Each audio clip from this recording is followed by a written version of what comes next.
Welcome back to another Fallout 76 Dev Dive. I'm Devin McCarthy, Community Manager at Bethesda Game Studios, and I'm here with a couple of our developers to talk about the new Legendary Crafting System that is coming to Fallout 76 on July 7th. So what is the Legendary Crafting System, and why is it being added into Fallout 76?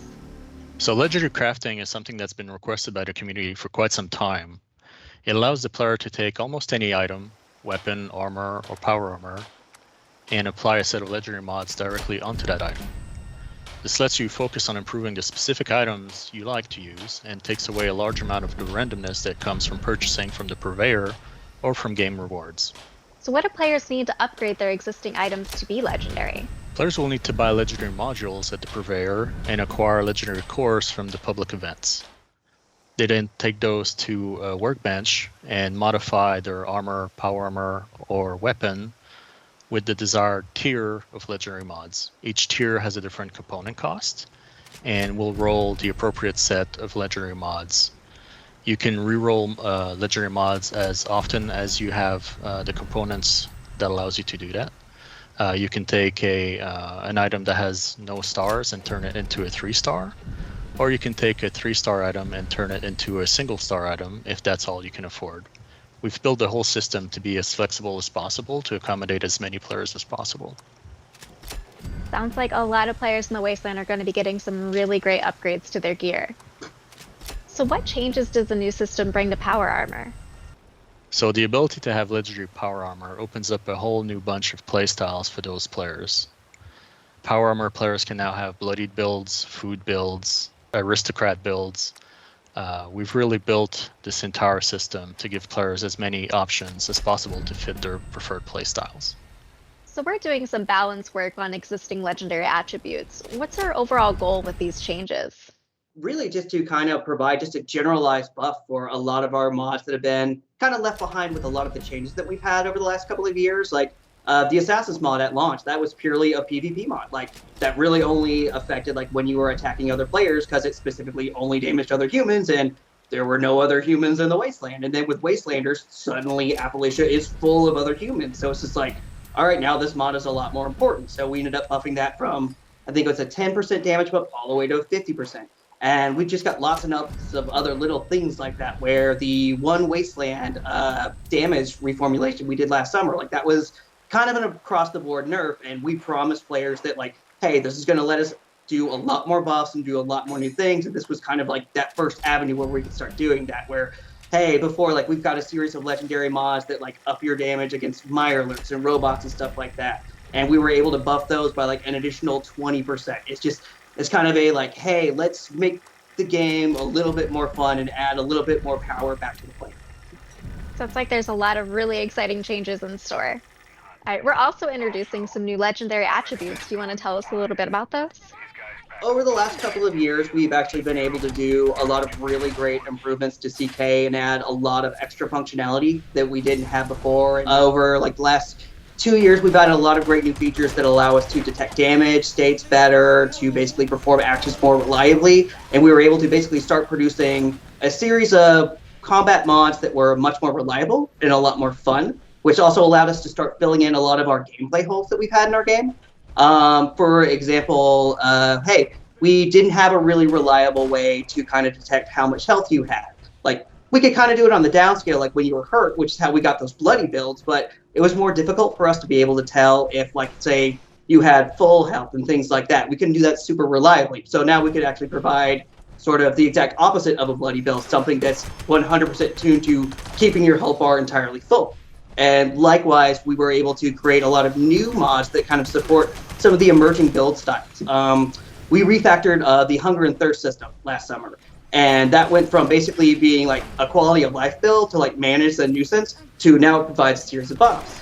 So with the new legendary mods, we were actually able to create specific ones that actually build on top of that and actually make food builds kind of a more reliable thing, where now if you keep your hunger and thirst meter full, you're getting a damage boost and you can further slow those types of things. And that was one of our bigger focuses, was trying to fill in those gaps for things that we weren't quite able to do at launch, and also start adding new things to support the emergent build styles that had like just sort of popped out of nowhere. Do you have a favorite new legendary mod that we're adding? Aristocrat. It increases your damage based off how many caps you have. Aristocrat, Sentinel, and Toxic on armor, with Aristocrat and Steady on the Sledgehammer. Then combined with both Sentinel and Steady, which also increases my resistance and damage output, and Toxic, who applies a toxic spell to melee creatures that attack me. It makes me a pretty nasty tank, so I can just jump into a mob of creatures and sit there and hold my own. I definitely want you on my next daily ops team. What type of items can roll these new attributes? Potentially any. Well, we vary them depending on the certain type of item. It still works the same way our current legendary system works, where we have certain weapon mods that are restricted to melee and range. We've got a whole new suite of armor mods, and we've got an entirely new suite of power armor legendary mods, which essentially we've basically taken almost every single existing armor legendary mod, and now we've added that to the power armor mod pool on top of all of the brand new ones that we made for armor. What are your favorite combinations of mods to roll? Do you have like the luckiest roll that you've ever gotten from the purveyor? I guess probably the best one I've gotten is it has a Juggernaut and Last Shot on it, on basically a sniper rifle. And Juggernaut is our new mod that actually increases your damage based off how much health you have. And Last Shot increases how much damage you deal when you are like on the last round in your magazine. And I enjoy playing sniper builds, so it's just like I will be full up on health, sitting on top of a hill, like shooting a couple of rounds, waiting for that last round, and then just firing off a magazine. Like it perfectly suits my playstyle. That's awesome. Do you have any favorite moments from the development process? Yeah, I would actually say this was a little more sentimental. It was definitely getting to brainstorm with the team again. Like right before things kind of locked down last year, we had kind of already done all of our brainstorming and most of our content was planned out. And the new content that emerged, it was kind of all like self-contained, hey, you take this, you take that, design it on your own, and maybe we'll talk about it. And the Legendary Mods was kind of like the first time we really got to, I mean, we couldn't be together physically in the room, but it was kind of the first time that we had a big meeting where we were all kind of exchanging ideas and bouncing crazy things off one another. And it was just kind of good to be like back in a creative environment, even though we're separated, and just like feeling that energy again. It's great to collaborate with the team once more. Indeed. What about you, Martin? Do you have any favorite parts from the development process? Yeah, I mean, much like Mike, I love the early days of a feature when we do a lot of rapid prototyping, we do a lot of discussions, a lot of play tests. It's kind of frantic. Everybody moves super quickly. We kind of go, 100 miles an hour on changing, modifying, balancing a feature. It's very similar to whenever we drop a new feature on PTS and we listen to player feedback. We just have to sort through, a ton of feedback, figure out what we can do, what we don't want to do, pull that into the feature, send it out again for playtest, and kind of repeat that loop. That's really the favorite part of making new things in games for me. So Legendary Crafting has been in the PTS for a few weeks now. How has player feedback impacted the development process? Player feedback has been a major component into us finalizing and releasing the feature. Things like simplifying the legendary cores from 3 different ones to a single one, to adjusting the crafting costs, to balancing the various mods. Those are all changes that came directly from the community.